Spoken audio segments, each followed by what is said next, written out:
Assalamualaikum warahmatullahi wabarakatuh. Halo warga belajar semuanya. Bertemu lagi dengan saya Siti Jenab sebagai tutor mata pelajaran ekonomi di PKBM Bina Pandu Mandiri Ciamis. Pada kesempatan kali ini di kelas 10 semester 1 saya akan membahas tentang kelangkaan, yang mana ini merupakan materi lanjutan dari konsep ilmu ekonomi. Nah, apakah warga belajar semuanya ada yang masih ingat mengenai apa itu tindakan ekonomi? Ya, tindakan ekonomi merupakan tindakan manusia yang didorong oleh usaha untuk memenuhi kebutuhannya untuk mencapai kemakmuran. Yang mana tindakan ekonomi ini terbagi menjadi dua, ada tindakan ekonomi rasional dan tindakan ekonomi irasional. Tindakan ekonomi rasional merupakan tindakan yang dilakukan berdasarkan pertimbangan-pertimbangan tertentu ketika memilih dan memutuskan suatu hal, yang mana biasanya tindakan ini cenderung menguntungkan. Sedangkan yang kedua ada tindakan ekonomi irasional. Tindakan ekonomi irasional merupakan tindakan yang dilakukan tanpa mempertimbangkan beberapa faktor, baik itu keuntungan, prioritas, dan juga lain-lain, yang mana biasanya tindakan ini cenderung merugikan. Nah, dari hal tersebut kita ketahui bahwa setiap kebutuhan yang kalian penuhi tentu akan menimbulkan pilihan-pilihan tertentu. Nah, hal ini merupakan akibat adanya masalah kelangkaan. Kelangkaan akan terjadi jika jumlah kebutuhan itu lebih besar daripada sumber daya untuk memenuhi kebutuhan. Nah, salah satu solusinya ialah dengan mempelajari ilmu ekonomi. Ya, ini udah dibahas di bab pertama. Dengan ilmu ekonomi, kita dapat mengambil keputusan yang tepat untuk memilih pilihan yang sesuai dengan kebutuhan. Jadi, kita bisa memilih mana itu kebutuhan dan mana itu keinginan, sehingga kita dapat memilih pilihan yang tepat. Nah, meskipun kelangkaan selalu ada, tetapi ilmu ekonomi akan selalu berusaha mencari solusi dari kelangkaan tersebut. Kelangkaan sumber daya merupakan kondisi di mana ketersediaan sumber daya yang terbatas tidak dapat memenuhi kebutuhan manusia yang tidak terbatas. Sumber daya yang dimaksud meliputi semua bahan atau benda yang dapat digunakan untuk memenuhi kebutuhan hidup manusia seperti air, energi, bahan baku, dan juga tanah. Nah, jadi ini dikatakan bahwa kemarin kita belajar mengenai bahwa kebutuhan manusia itu sangat beragam dan tidak ada batasnya. Sedangkan sumber daya untuk pemenuhan kebutuhannya sangat terbatas sehingga akan terjadi kelangkaan sumber daya. Jenis-jenis sumber daya yang pertama ada sumber daya alam. Nah, sumber daya alam ini merupakan sumber daya yang berasal dari alam seperti air, tanah, mineral, dan juga hutan. Yang kedua ada sumber daya manusia. Nah, sumber daya manusia merupakan sumber daya yang berasal dari manusia itu sendiri, seperti tenaga kerja, keahlian, skill, dan juga pengetahuan. Nah, jadi kalau sumber daya manusia itu merupakan sumber daya yang ada dari dalam diri manusia itu sendiri. Yang ketiga ada sumber daya buatan. Sumber daya buatan merupakan sumber daya yang diciptakan oleh manusia seperti adanya teknologi dan juga infrastruktur. Nah, itu jenis-jenis sumber daya. Yang selanjutnya adalah penyebab terjadinya kelangkaan. Yang pertama, penyebab terjadinya kelangkaan itu yaitu letak geografis.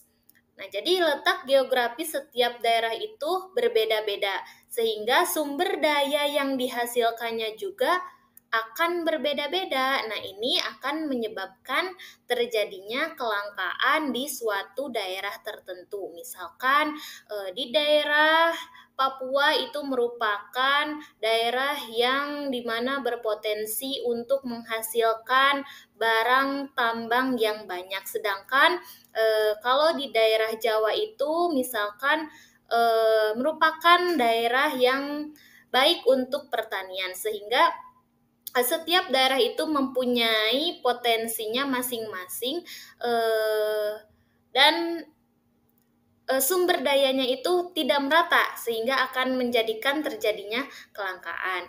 Yang kedua, pertumbuhan penduduk. Nah, yang mana kita ketahui juga bahwa di setiap daerah juga pertumbuhan penduduk itu berbeda-beda, ada yang banyak, ada juga yang sedikit. Nah, ini juga merupakan salah satu penyebab terjadinya kelangkaan. Yang kedua, kemampuan produksi. Nah, jika kemampuan produksi di suatu tempat itu baik atau berkualitas, maka mungkin di situ akan terjadi kestabilan ekonomi. Nah, sedangkan kalau misalkan kemampuan di suatu daerahnya itu masih rendah, maka itu akan menyebabkan terjadinya kelangkaan. Yang keempat, kemajuan teknologi yang tidak merata. Nah, ini juga merupakan salah satu penyebab terjadinya kelangkaan. Yang terakhir, adanya bencana alam. Dampak dari kelangkaan sumber daya diantaranya yang pertama, harga sumber daya akan meningkat. Nah, kelangkaan menyebabkan peningkatan harga barang dan jasa yang terkait dengan sumber daya tersebut. Jadi kita ketahui bahwa semakin langka suatu barang, maka akan semakin tinggi tingkat harga penjualannya. Yang kedua, ketidakstabilan ekonomi. Kenaikan harga dan kelangkaan sumber daya dapat mempengaruhi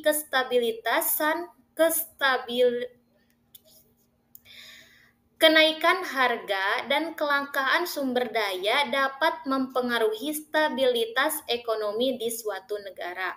Nah, jadi ketika di suatu negara atau di suatu daerah itu terjadi kenaikan harga secara terus-menerus, maka itu akan mempengaruhi kestabilan ekonomi di suatu daerah atau di suatu negara.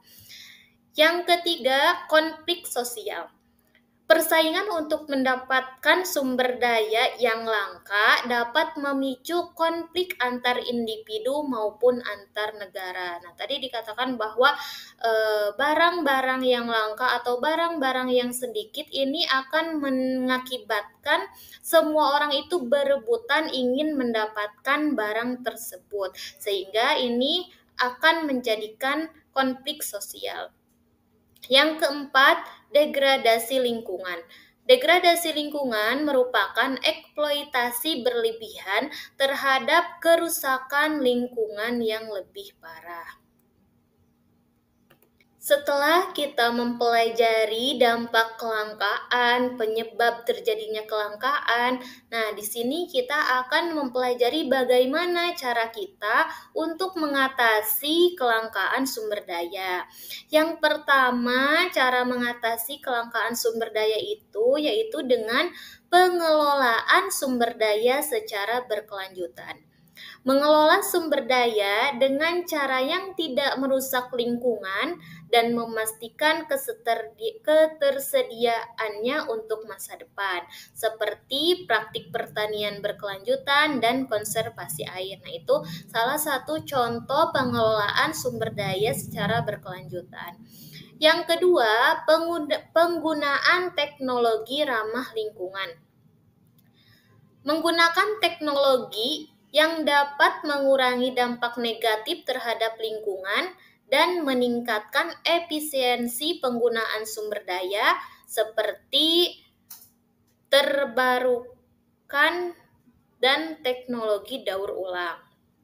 Yang ketiga, pengurangan konsumsi dan pemborosan. Nah, jadi cara yang ketiga untuk mengatasi kelangkaan sumber daya itu adalah dengan mengurangi pemborosan.